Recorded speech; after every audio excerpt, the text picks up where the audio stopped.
Brian Maxwell checking in out here at Premier Honda.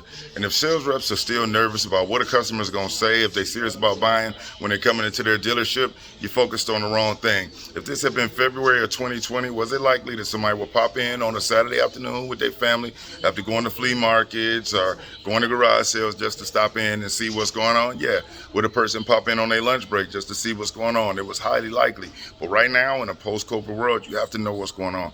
For a person to be willing to put on their mask, practice social distancing, and come into a building and engage with individuals where there's 30, 40, 50, 60 people at, all because they're interested in their transportation or in a vehicle, they're not playing.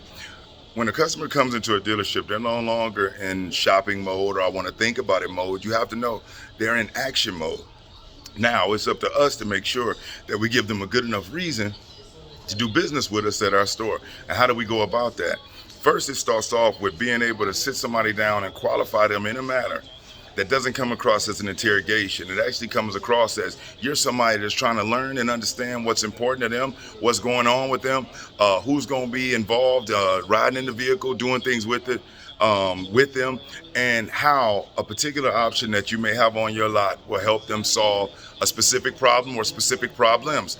Now, let's get into what this video is really about. How do you handle objections? Understand something.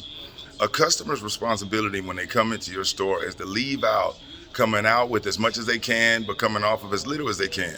So if we're still shocked that a customer comes in and a vehicle has a specific price and then they're trying to see how much they can get it down, how much they can get it reduced, that's what they're supposed to do. As a matter of fact, that's what we all do. But it's our responsibility to build enough value in the product itself and in the experience to give them a good enough reason and to make it easy for them to do business with us at our store. So let's think about it. If the person says that the price is too high, number one, if you're still afraid of the price, you have to realize something. When the guest shows up, they're no longer in shopping mode, they're no longer in think about it mode, they're in action mode. You realize most people don't even go to a restaurant to eat without looking at the reviews and checking out what's going on with the restaurant. So you believe a person is coming out of their house, getting masked up to show up to a dealership and they have no idea what that particular vehicle investment cost is? You're sadly mistaken. They know, but remember, our responsibility as customers to try to get as much as we can coming off as little as we can. So the price objection, price will always be on the table, always. But when the value built in the product or the service and the experience with the individual exceeds the price becomes a little bit less relevant. But let's just say that they still feel that the price is too high, okay? There's a number of reasons why they feel that way. Number one, the sales rep didn't do a good enough job as far as when they were qualifying to identify what the problems were, what the pain is, or what goals the individual is trying to achieve, or they did a bad job on putting them on the right vehicle. Because if you've done a good job qualifying, identifying what the issues are, what the concerns are, what the problems are that brought them in, and you've done a good job of putting them on the right vehicle based on that situation, it should be easy for you to point out how the features in this particular vehicle can help them solve a particular problem or achieve and accomplish a certain goal. And so it all boils down to asking the right questions. Remembering, good salespeople practice what to say, great ones practice what to ask. So when guests tell you that the price is too high in a particular product, one of the ways you want to answer it, or you could answer it, is this. And there's more than one way to skin a cat, but I'm going to share with you something that works for myself and for people I work with. Somebody says the price is too high. You let them know, hey, listen, I hear exactly what you're saying. And you know what? Typically, when somebody tells me that the price is too high, it boils down to one or two things. Either they're really not interested or they are interested, but they're just nervous on pulling the trigger. Which one of those is it for you? Well, I'm interested, but, I'm just kind of nervous on pulling the trigger. Okay, now when I hear that you're interested and you're just nervous on pulling the trigger, it boils down to one of three things. It's either not the right fit, not the right features, or it boils down to the finances. So let's find out which one of those it is for you. Now, as far as the vehicle, this particular SUV or this minivan or this vehicle, would you agree that this seems like it is the right fit for your family based on everything you've seen and the way it looks and the way it drove? Do you feel like this is the right fit? Okay, well, yeah. Okay, now as far as the features, the Bluetooth on it, the adaptive cruise control, the different features that come on it, do you feel like these features help you solve the right problem? Well, yeah, so it boils down to all about the money. Yeah, it's the money. Well, let me ask you, what exactly is it about the finances that makes you feel as if you're unable to move forward with this. And it goes down into identifying, because sometimes they'll say the price is too high, and it's not really that the price is too high. It's just that we haven't built enough value in the features, or it's not that the price is too high. It's just not the right vehicle that they feel will solve a problem, and they're too polite to tell you that you were wrong, okay? They don't want to hurt your feelings or whatnot. So it boils down to being able to ask the right questions. So it's, hey, listen, it's either that you're not interested or you are interested, but you're just not quite sure if you're ready to pull the trigger. And what you'll find is if the person's sitting there with you, they've gone back and forth, they spent time with you, they've gone on a demo drive, we know that they're interested, but we take the load off of their shoulders by putting it out at them as, hey, listen, you are interested, but you're not quite sure if you're ready to move forward. Okay, yeah, well, when people typically tell me that they are interested, but not quite sure if they want to pull the trigger and move forward, it boils down to what I call the 3 Fs.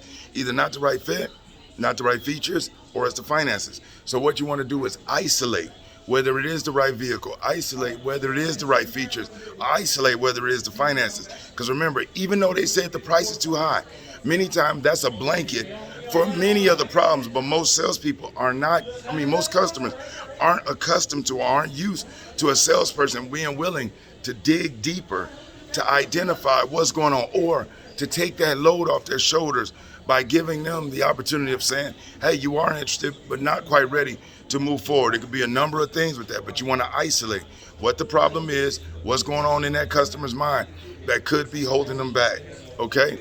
Now, this response, and this is just one of many, okay? And like I said, there's many ways to skin a cat, but you want to get into the habit of being prepared or having in your arsenal different responses. And when I say responses, not necessarily statement responses, but questions. Remember, good salespeople practice what to say, great ones practice what to ask. The better questions you ask and the more information you get, the more you learn about this individual, the easier it is for you to give them a good reason to do business with you at your store. So remember, when somebody tells you that the price is too high, matter of fact, there's only 5 objections. That's the price too high, they want more for the trade, they want to shop around, they want to think about it, and they want to talk to their spouse. Typically, any other objections fall up under the subcategory of one of those 5. So it's up to us to dig within it. If we're expecting the guest to give us the deep down root reason of what's holding them back, we're sadly mistaken. Why wouldn't they want to do that? Because why would they arm us with the tools to help them make a decision that they may be on the fence about? And remember, people hate to be pressured. Pressure busts pipes. So there's a difference between pressure and persistence, okay?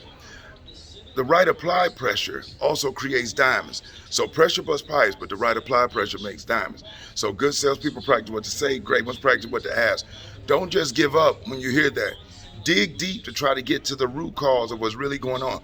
Because many times the first objection is nothing more than a smoke screen, and you have to know that. And if you're looking for responses or rebuttals, not just 1, not just 2, but 3, 4, and 5 to have in your arsenal for each and every one of these 5 common objections, I highly encourage you to click that link in the description, go over and check out the Dominator Dealership downloads. They come with over 50 word tracks to help you be armed to be able to help your customer make a smart, safe buying decision and do business with you at your store.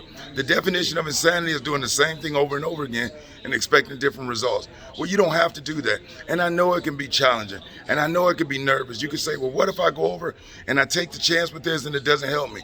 If it doesn't help me, you got 90 days, and I'm willing to give you whatever investment you put into it, I'm willing to give you that back twofold. So click the link, go on over, download it, check it out, and get started. And be a part of the 2 monthly coaching sessions with me where I help you not just perform, but be a top performer. So click that link in the description.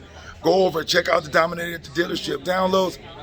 I'm sure you'll be happy that you did. I'm Brian Maxwell, and I look forward to seeing you at the dealership. Checking out from Premier Honda in New Orleans.